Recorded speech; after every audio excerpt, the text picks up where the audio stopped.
Welcome to the Self-Reliant Living Show, where we talk all about a self-reliant lifestyle to save money, live greener, eat healthier, and be prepared for anything so you can take care of the ones you love in good times and bad. I'm your host, Jennifer Osich, a homeschooling mom of 3 boys. I'm the author of the Preparedness Planner series, and my husband and I are the lead teachers of Self-Reliant School, a website dedicated to giving you the skills and confidence to take care of yourself and your community. Be sure to stop by and pick up your free videos from inside Self-Reliant School that will get you started growing, cooking, and preserving your own food today. You can pick these up at selfreliantschool.com/free. Now, on with the show. Hi, and welcome to the Self-Reliant Living Show. I am Jennifer from Self-Reliant School. And I need to turn down my iPad because I did not do that. So let me do that while you guys hop on. Go ahead and come on in and tell me what you're drinking this morning. I have iced coffee. I just made it right here. Can you see it? It's super yummy good on this very, very hot August day.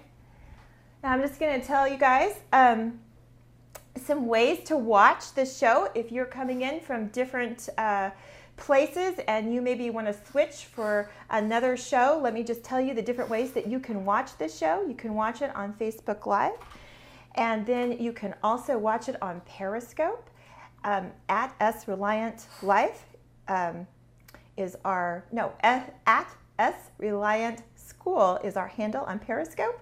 I have to remember all these handles, right? Then you can also watch us on selfreliantlife.tv. That's where the replays will be, along with all the show notes and links that are mentioned in this show. You can also catch us on iTunes if you're on the go and you just want to listen on the go, just in your earbuds, then go ahead and you can download us from iTunes. Okay, so, and we are also on YouTube if you want to go over to YouTube and catch the replays there. So I think that covers like almost every single place that we are. We are live every Thursday at 10 a.m. Pacific, 1 p.m. Eastern, and we are live on Facebook and Periscope. However, we're not live on Periscope today because I have a guest. We are not able to have guests on Periscope, so when we have a guest, we just do Facebook Live. But of course, you can always watch the replay on selfreliantlife.tv. Okay, so if you are on Facebook Live, which you are, if you're watching this live, hi Darby, would you please share this? That is the way that other people are able to find this show, other people that are like-minded and want to live a more self-reliant life. And let's see, if you are watching the replay, welcome to you as well. You can comment if you're live, or if you're watching the replay. If you're live, just feel free to go ahead and comment on Facebook. And if you're watching the replay on Facebook, you could also comment there. Then if you're on the blog, which would be selfreliantlife.tv, feel free to leave a comment there as well. I love hearing from you. And when I hear from you guys, hi Meredith, then I know that you're there and you're interacting with everything that's being said and adding to the conversation, because I know you guys have a wealth of information and I am learning right along with you. So I love it when you comment, and when I know you're there, that just makes me feel like, I'm not all alone just talking to a camera. Okay, that's even the reason I decided to do this show, because it's interactive. I don't think I would like to do it just, as a recording. That would be boring to me. All right, so the benefits for doing this show in all these formats is that you have a choice. You can watch any way you want, and like I said, it's interactive. And you can watch again. If there's something that you miss or you have to go, whatever, you can go over to selfreliantlife.tv. And for this particular episode, it will be selfreliantlife.tv/008. Okay, so who am I? I am Jennifer Osich. I am the author of the Preparedness Planner series, and then also my husband and I are the lead teachers at Self-Reliant School, where we teach gardening, cooking, and preserving skills. And then I'm also the host of Self-Reliant Living. So welcome, welcome. I want to take a second to introduce my guest. She is a friend, and I have her bio written down. I want to read it to you so I don't get anything wrong, because to me this is really important, so you know who we're talking about, and I don't leave anything out because sometimes I talk too fast, but I can read. Okay, so Misty Marsh is a mom of 4 kids, ages 5 through 8, and she is an emergency preparedness blogger and coach. She believes everyone can and should work toward being better prepared for life's ups and downs. But she knows that doesn't mean emergency preparedness has to overtake your life, because goodness, we all have overwhelm. Okay, so through her blog, eBooks, and eCourses, she teaches how to simplify emergency preparedness. Okay, so her name is Misty Marsh again. She is a friend of mine, and her blog, if you want to go to it, is yourownhomestore.com, so you can check her out there. But wait until you hear from her, and then you can go over there, because I don't want you to miss a minute of talking with her. Hi, Misty. How are you today? Hi, Jennifer. I am doing great and very excited to be here with you today. Thank you for the invitation. Okay, so for those people who don't know you, could you go ahead and explain a little bit about your website and what your mission is with that website? Absolutely. I have taught about emergency preparedness on my website for almost 6 years now, and it's kind of changed and morphed as I've found different needs out there for people. And a couple of years ago, I realized there are a lot of people who have never heard about emergency preparedness, don't know where to start, are overwhelmed and confused, but they see something happen in their life, their family's life, out there in the world that makes them a little nervous, and they feel like they want to be prepared and want to take care of their families, but they have no idea where to start. And as I've gone to a lot of emergency preparedness websites, many have a plethora of very quality information, but that can very quickly become overwhelming, and people just kind of stop and don't work on anything. And so my goal with my website is to simplify things and to start with the very basics and help people know that they can do this, that this is something they can accomplish, and that step by step is a really great plan, little steps at a time. So that's kind of my mission. Yes, baby steps and one step at a time, so you avoid that overwhelm. I love that. Okay, so how did you get started in all of the preparedness scene? I mean, was there something in your life that just made you go, oh, I need to be prepared, or is it just kind of your nature? I was actually one of those people that I talk about. We moved to California from Utah. My husband was going to law school. I quit my job because I was pregnant with twin boys. He was not allowed to work that first year of law school, and those twins were born 3 weeks after he started school. We were away from family, and I was incredibly overwhelmed and began to feel really nervous that how am I going to care for these 2 beautiful kids? What am I going to do? And I didn't feel like I had that ability to care for them in any situation. And so I started researching, Googled emergency preparedness, Googled earthquake preparedness, and I just became very quickly overwhelmed. And I kind of had to take a step back from it for a while, and almost did kind of quit, that this is just too much. But I'm also a very organized person, and it's kind of one of my passions. And so eventually I threw myself back into it and took a more logical approach of, okay, what is the most important thing to start with? I'm going to start there, and then I'll take things one step at a time. Yeah, that's a great strategy. I know there's so many things in my life too that I just have to, take a step back and say, like you did, okay, where do I start? So tell us a little bit about the difference in what you do, and because a lot of people, I think it's getting a little better nowadays, but there was the Doomsday Prepper show. I don't even know if that's still on TV or not, but I think there was a stigma, really, if you're called a prepper. So what is the difference between like the people that might appear on that show and then what you do?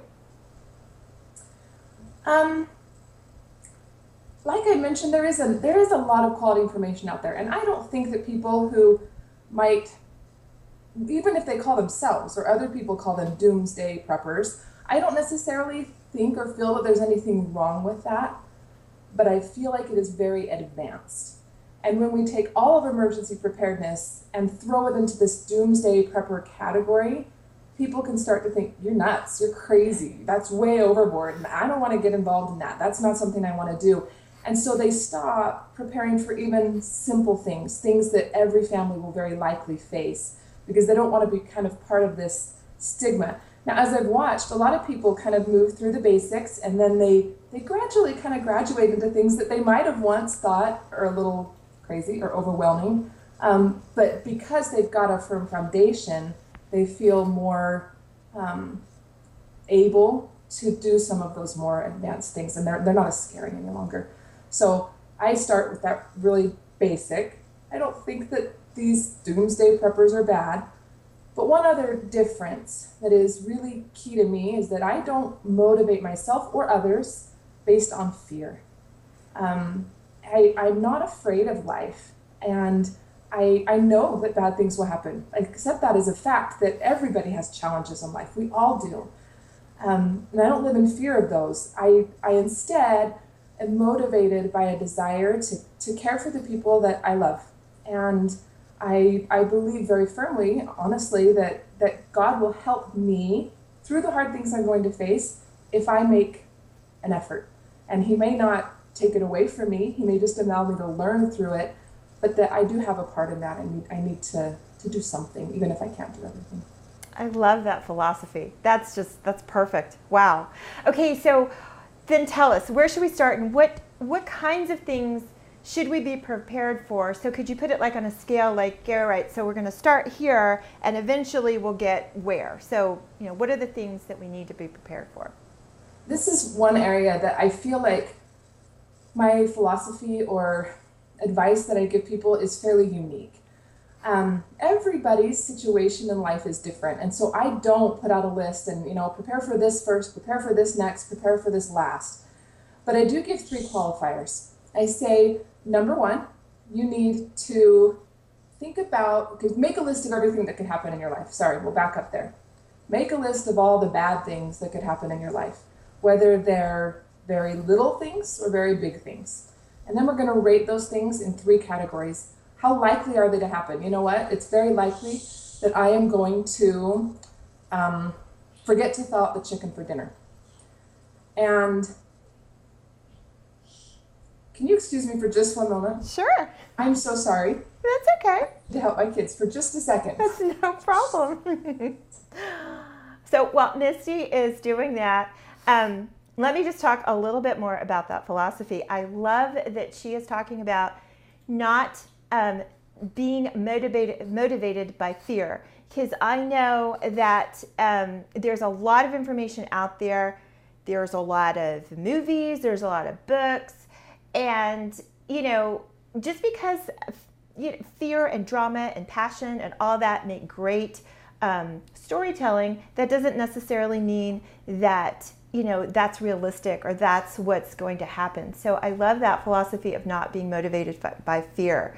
And I think that's what has gravitated Misty and I together, because, we have the same philosophy that way. So I just love that. Misty, I'm just sitting here bragging on you because I love your philosophy, and I'm trying to tell everybody that how much I believe in what you're doing. So, and I love that you stopped to take care of your kids. That's just classic. And, thank you for being such a great example, a great mom, an example of a great mom. So you were talking about the different ways or the different things that we should be prepared for, and that you didn't really have a list. Instead, you were advising what? Okay. Well, first, thank you. And again, I apologize for having to step out there. You do have to face that when you're a work-at-home mom with 4 little kids, and they're good kids, but so thank you. I appreciate your kindness there. All right, so back to what I was saying. Create this list of everything that could happen and then rate them according to 3 things. How often could something happen? I think I did actually say that me forgetting to thaw out the chicken for dinner could happen fairly regularly, whereas me facing a large earthquake probably isn't going to happen every month or year, or probably even every few years. Second, I have people rate things on how drastically that event would affect their life. An earthquake could affect my life very drastically, whereas forgetting to thaw out the chicken is going to be a very minor inconvenience. And then the third thing is how likely it is to happen. Not just how often, but how likely is it to happen. An earthquake is far more likely to happen in my area in Utah than, say, a tornado. Mm-hmm. So I will have people rate these according to those 3 different categories, and then they choose the one with the highest number.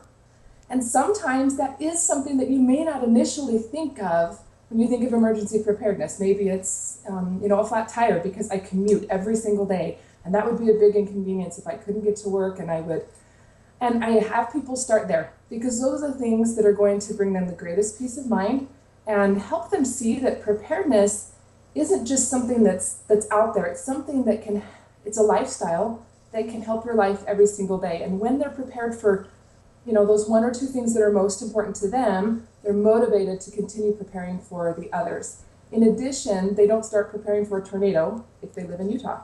They prepare for what affects them. Mm-hmm. So I don't think there really is one list that I can just give to everybody, but I do encourage them to kind of go through that exercise on their own to decide what they should prepare for and focus on first. So to make your own list, basically, and that affects you and your family. That's brilliant. I love that. Okay, so let's define some of these terms that are floating around everywhere.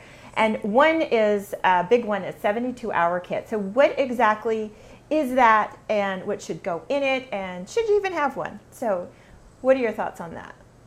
Well, a 72-hour kit is actually one of the very first things I taught about on my website. And I have an ebook that teaches people how to build a 72-hour kit 1 week at a time for 26 weeks. And take them through just one little part of it. Now, if they want to do it in 10 weeks, they can take 2 or 3 steps a week. Mm-hmm. But it gives this big project, takes it down into manageable chunks. But what a 72-hour kit is a kit that will get you through the first 3 days of some sort of major disaster. Now, what goes in it depends on exactly what you're preparing for. Earthquake, tornado, hurricane, tsunami, what kind of disaster are you preparing for? In addition, a 72-hour kit could be something that you carry on your back because you're going to have to evacuate on foot. It could be something that you carry on your back because you work 30 minutes or an hour from home and you're going to have to walk to get home because the roads aren't, feasible. Can't drive on them. But it could also be something that you're going to use in your home for 72 hours. And I honestly think that is in most cases, the more likely scenario. My husband has a kit he can carry on his back because he works away from home. My kids have mini kits they take to school because they're not always home. My kit, it is in our car, but it's not packed in a bag that I carry on my back because my car will likely be with me wherever I am, and most of the time I'm home. And I would like to be home. Even if an earthquake destroys our house, I'd like to put a tent up here and stay nearby my support system, my friends, some of the supplies that don't get destroyed. I think in most cases, I'd stay nearby. As far as what goes in it, I tell people there's 7 categories. The first and most important probably is food and water. You can't carry a lot of water, but have a water filter in there. Clothes and shelter, a way to stay warm and dry. First aid, sanitation, medications, things like that to keep you healthy. Light, tools, and the tools will be the one that's going to vary depending on what you're preparing for, right? If it's a car kit, your tools are going to be different than if it's a home kit. And documents, important documents that your family might need to prove who you are. One thing that I tell people is to have 2 pictures of your family, one that's a couple years old and one that's very recent, so that if you, heaven forbid, have a child who's away from you and unconscious or unable to recognize you, you can prove that they're yours, that they've been part of your family for some period of time. So to keep that in a kit. And then last, to think about your own individual needs. Do you have specific religious needs? Do you have pets? things like that. Do you have very particular dietary and medical needs that you might need extra supplies for? So those are the 7 categories I tell people to consider. Wow. That's about the pictures. That's brilliant. I honestly had not thought about doing that with the older picture, but that's a brilliant tip. I love that. Okay, so we talk about food storage. I know everybody talks about food storage quite a bit, but there's another part of that, which is water storage. Could you talk about that a little bit?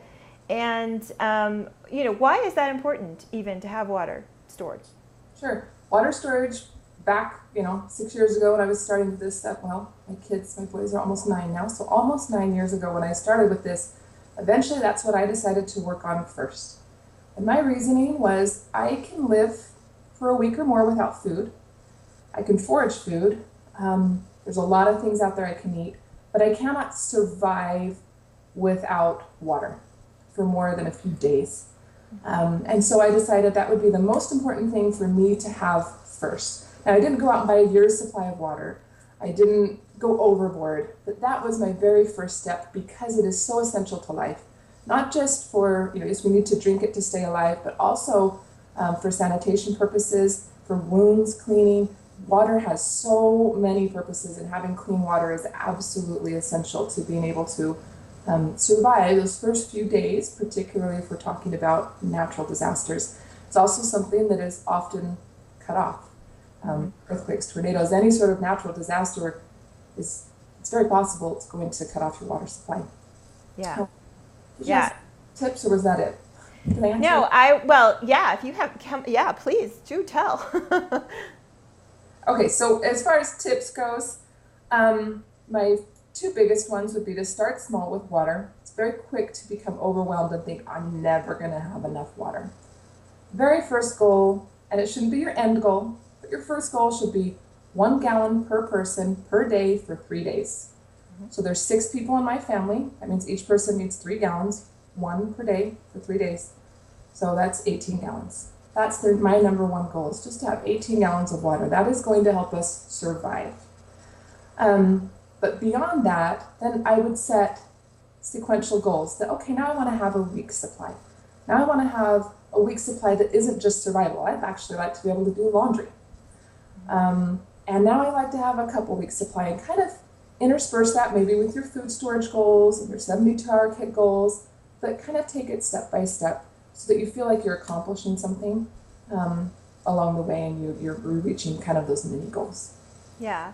So what do you tell people when they say, well, I don't have the money for all of this extra stuff? I mean, how do you explain that in terms of, because when you think about preparedness, you think about, well, that's what it is to get all of these extra things. And what do you tell people that say, oh, well, I just don't have the money for that? 2 things. First is I believe skills are just as important, if not more important, than stuff. You can have all the stuff in the world, and if you don't know how to use it, it's not going to help you. So if you don't have the money, if you really, truly, honestly are in a position in your life where you just do not have any wiggle room in your budget, start by focusing on skills. One great place to practice skills is to go camping. And have fun with your family, make it a fun thing, but you're going to practice cooking outside, living outside, filtering water, or drink, you're going to be able to practice some of those skills. The second thing I would tell you is to use your supplies regularly, and then they won't feel like a waste. For instance, I have a sun oven. It allows me, it's a great preparedness tool. I can cook with just the sun if I don't have electricity. But I can also use it in the summer and not have to heat up my kitchen. It can be a benefit to me every day, and then it doesn't feel like a waste of money. Buy food for your food storage. Buy food that you like to eat, that you enjoy eating, and cook with it. Then it won't feel like a waste. It doesn't just sit on your shelf and this is thousands of dollars that I'm investing and I might not ever use, and that's pointless. Make it a part of your everyday life, and it will no longer feel like an extra expense.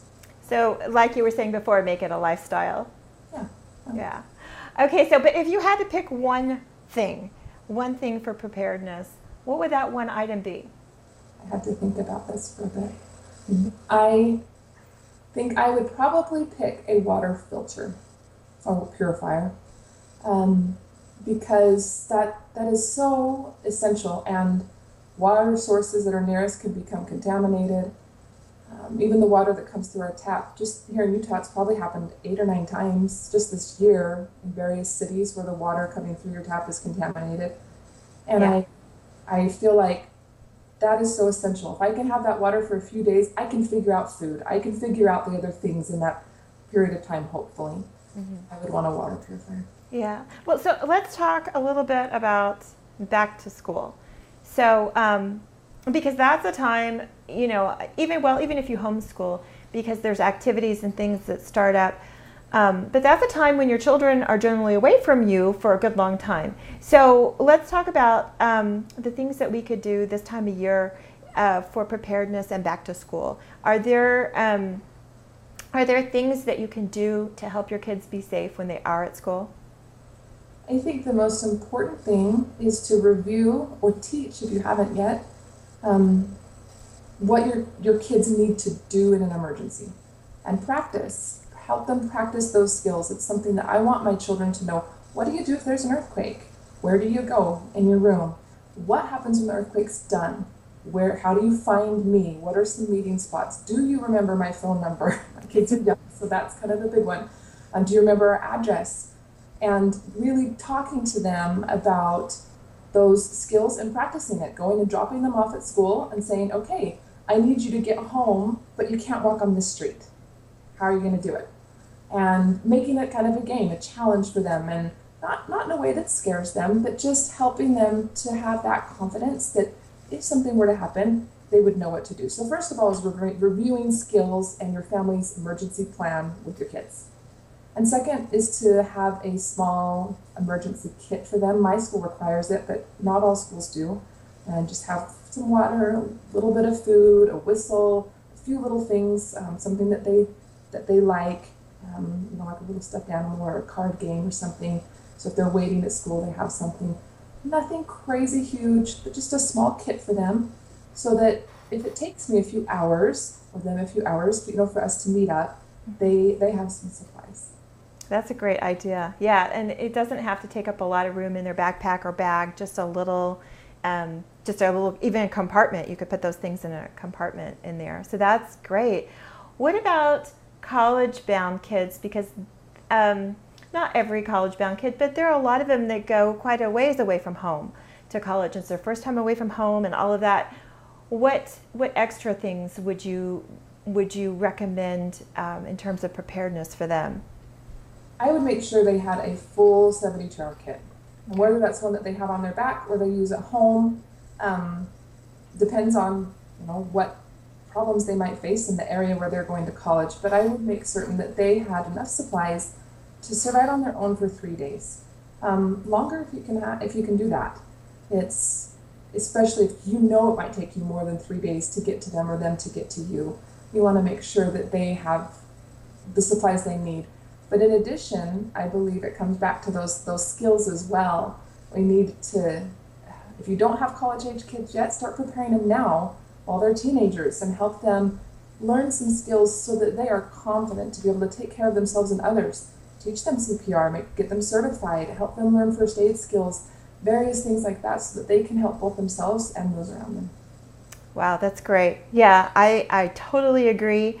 Well, back to the little kids first, though. I want to ask you about having a safe word. The tip about the photographs was brilliant. And can you talk a little bit about having a safe word with your little ones? Sure. Something that my mom did with me. We don't use this word anymore, so I can say it. But it was Kiki, which was our cat's name. The cat, we only had it for a couple months and then it died.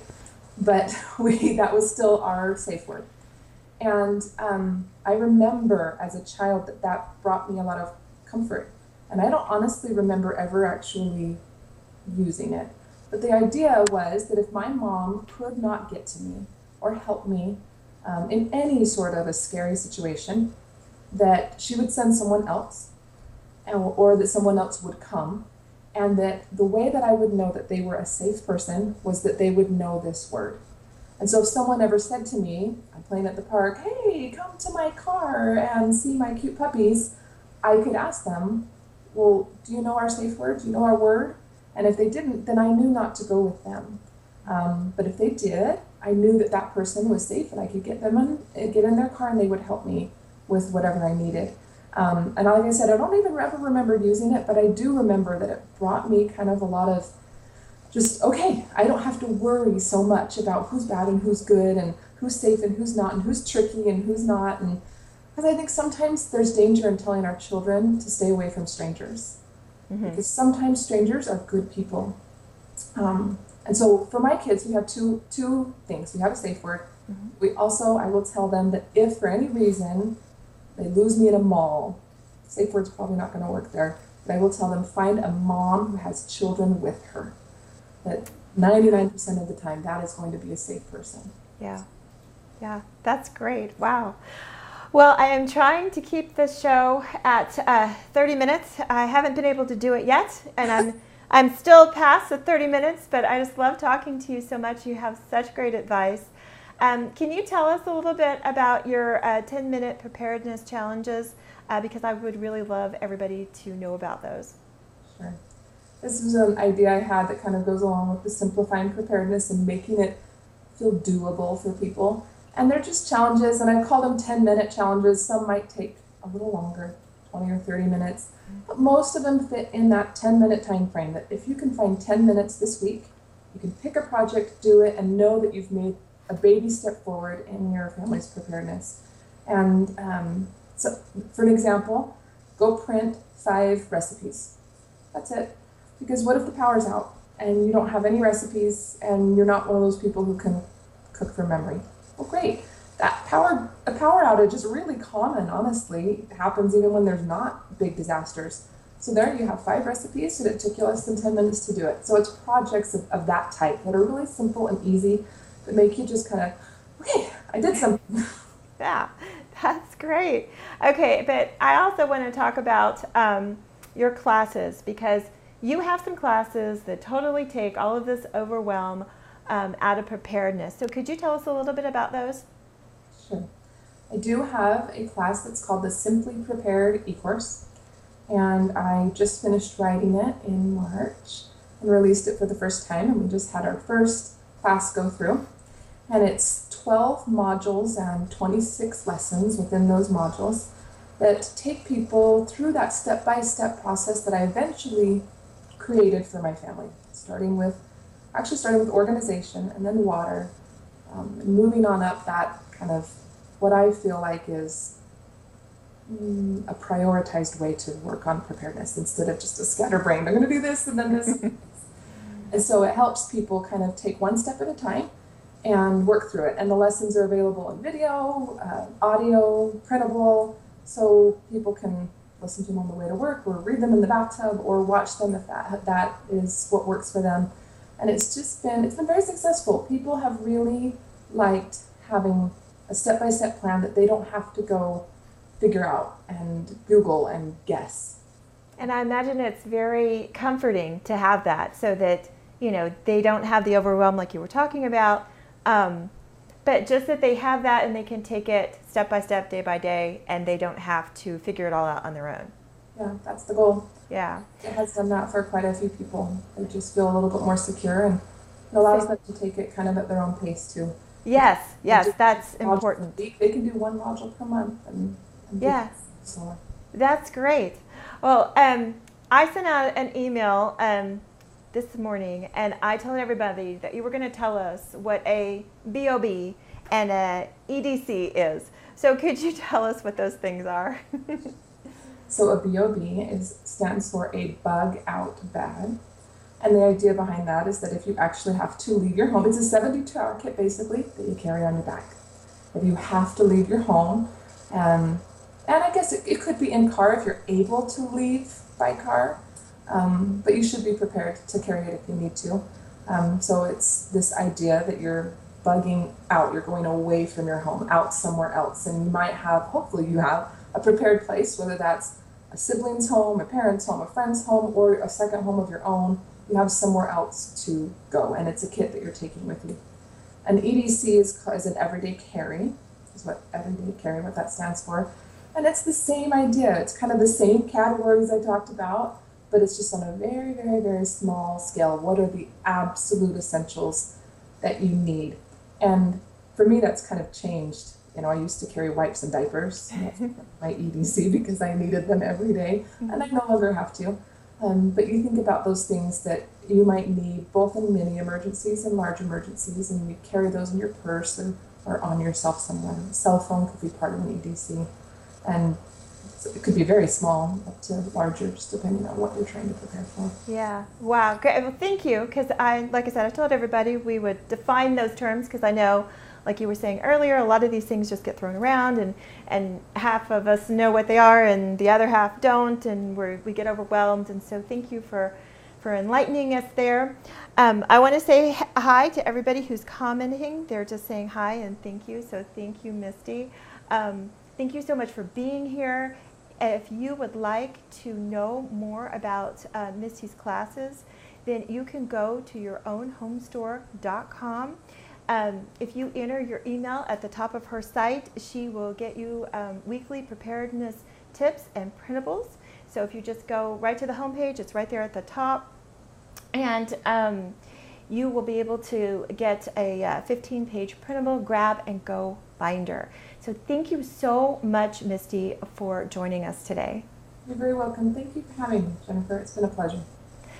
So if you are joining us in the middle of this show, or if you're on the replay and you had just caught us in the middle, I want to go ahead and let you know that I am Jennifer Osage from selfreliantschool.com, and we have been talking to Misty Marsh of yourownhomestore.com. So I am so grateful that she was able to talk with us today. And I just want to say that, remember, being self-reliant isn't about you. It isn't about being selfish. It's about being able to take care of yourself so that you can take care of the ones that you love. Take care until we talk again. I'm so glad you could join me today. Here's what to do next. Head over to selfreliantlife.tv to pick up the show notes for this episode and to watch replays of older episodes. To go directly to the show notes for this episode, go to selfreliantlife.tv, and then without a space, type a / and then the number of today's episode. You can watch this show live every Thursday at 1 p.m. Eastern, 10 a.m. Pacific, live on Facebook or the Periscope app. Don't forget to stop by selfreliantschool.com/free to get your free Self-Reliant School videos that will help you get started living a self-reliant life. Also, if you're listening to this show as a podcast and you've liked what you've heard today, please subscribe through Stitcher, iTunes, or your favorite podcast app. If you're on a mobile device, just search for the Self-Reliant Living Show. If you're on a laptop or desktop, just go to selfreliantlife.tv/iTunes. And while you're there, please leave a review. I love to hear from you. You leaving feedback makes it easier for others that are interested in living a self-reliant life to find my podcast. Take care until we talk again.